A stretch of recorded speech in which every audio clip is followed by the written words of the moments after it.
beliefs are actually so, as I can't really verify that my senses are accurate. That I would have to say that 100%, I really can't. And I don't believe anyone really can. You can assert that they... Yes, okay, let me finish. Well, you're in text comments, so I should wait. Just please don't interrupt me until I'm done, as this is a point that takes a little bit of going into.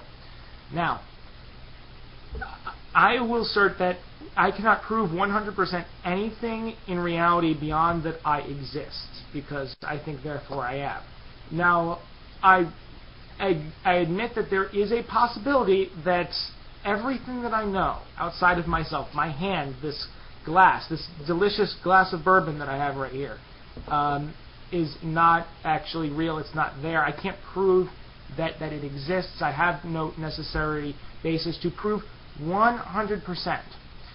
However, in my past experience, when I don't eat food, when I don't do things that comport with how I believe reality is in fact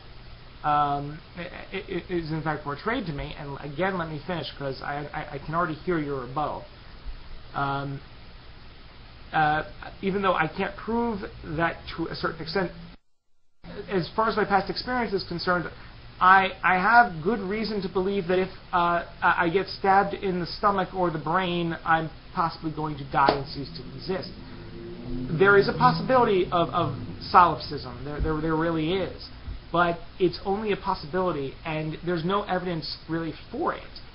The fact that there could possibly be, that everything around me could possibly be an illusion, that I have no way of really verifying it, that I would say that is true for everyone. Whether or not you posit a God is the reason. You're only really going on your own senses in general anyway, in order to come to this conclusion. You're also only going off of your own brain, which even under a God scenario is reliant on your genetics, on your upbringing, on so many other factors outside of yourself. So I would say that even though solipsism is a great possibility, I have no reason to believe in it. There's nothing that says that that solipsism is true. Everything about my experience tells me that this is the way that I pretty much should behave. If I was in the Matrix and someone was pointing a gun at me and about to shoot me, it might be true that in reality that bullet doesn't exist. But that doesn't make its impact on my experience any less real to me. So that's why I behave in the way I do. And to say otherwise is really just trying to say that you can only prove 99%, and there's this one little bit of doubt, so therefore you can't believe in it at all. There's a difference between something being a possibility and a likely possibility, and I find solipsism to be a very unlikely possibility. I admit it is, and I admit that I have no way of 100% ascertaining it, but even if you posit a God, I believe you can't prove that in any way.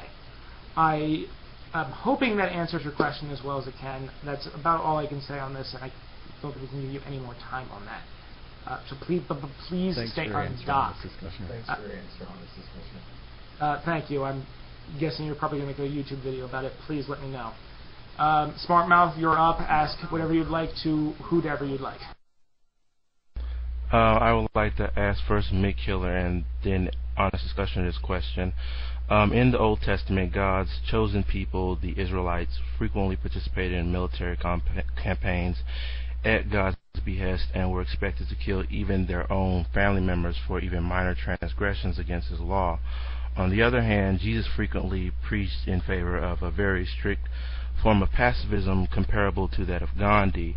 Do you think that the New and Old Testament are philosophically compatible with one another, regardless of whether either of you interpret either or both parts as being literal or metaphorical?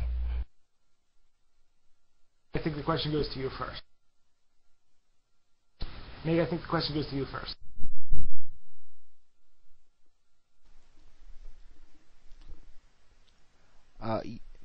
Regarding philosophical compatibility, it's kind of vague. It's hard to answer that question, but regarding just broad compatibility, I would say that they are compatible in the sense that Jesus' atoning death, Jesus bringing in the kingdom of God, fulfilled the Old Testament and the Old Testament promises.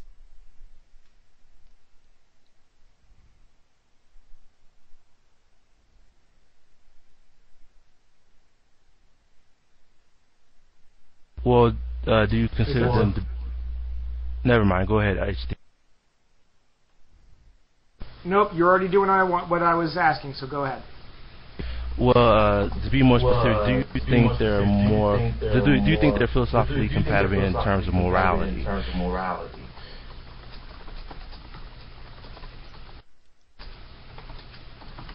Yes, I would say that they are compatible. Yes, I would say that they are.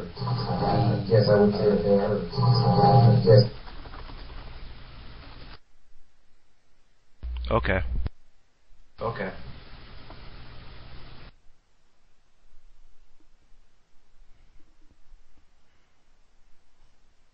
I'm sorry, I had my... Yeah, that echo was my fault. I apologize. I thought I had my mic muted and I didn't. I'm assuming that Smartmouth wanted me to answer that question as well. I've often thought that there's a bit of an inconsistency between the Old and New Testament. I'm sure that people have in their minds a reason behind this, but to me, for my own personal belief, I would have to say that there shouldn't be such a drastic change in between the Old and the New Testament philosophies. You could easily have Jesus could have easily have died without the necessity for changing virtually everything, despite the fact he claimed he was here to fulfill the law. I don't really think that comports. But the best argument I've heard in refutation of that is that humanity was not yet ready for the message of the New Testament. And in fact, the people that posit this argument believe that there's going to be another revision as soon as we are ready as a species and as a culture to recognize a greater truth. But I would still have to state that if you follow the true Christian philosophy, it doesn't comport the great difference in Yahweh to Jesus, especially since Jesus is Yahweh. I don't even think it really follows that Jesus is Yahweh, as he seems very much unaware of it, especially at his early days. I'm sure people have a great reputation for that as well, but still, I don't think that it necessarily follows. I think it's how I see the New Testament. I see it as though someone that grew up in Judaism and they have their grounding in that, and they feel as though they've realized a greater truth about the universe. So they have their grounding in Judaism, but it kind of grew from that into where it is right now. So that's my answer. Does that satisfy your question, Smart Mouth, or did I blow it? That's fine. Okay, Rabbit Ape, it's your turn. Theological 37. Now you can undock, and I'm going to have to choose the one and the only, the Great King Heathen, to ask a question. So Theological undock, King Heathen dock. If anyone besides King Heathen docks, somebody please boot them.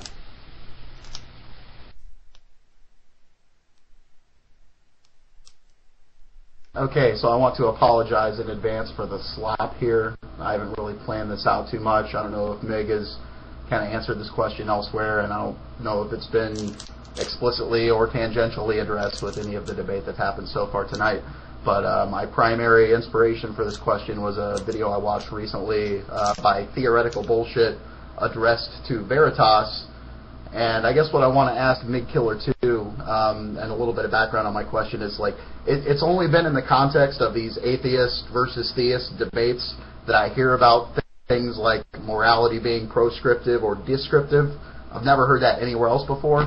But can you explain to me, like, I guess what Theoretical Bullshit kind of laid out was, it's if you think that doing what God says is moral, for whatever reason, that's just because you think that's doing what God says is the moral thing to do, and that in and of itself doesn't objectively stand on its own any more than I don't think it's good to cause suffering and other things. You know, it's all, no matter what your premise is on what is moral or isn't, it all ultimately rests on some, I'm going to say,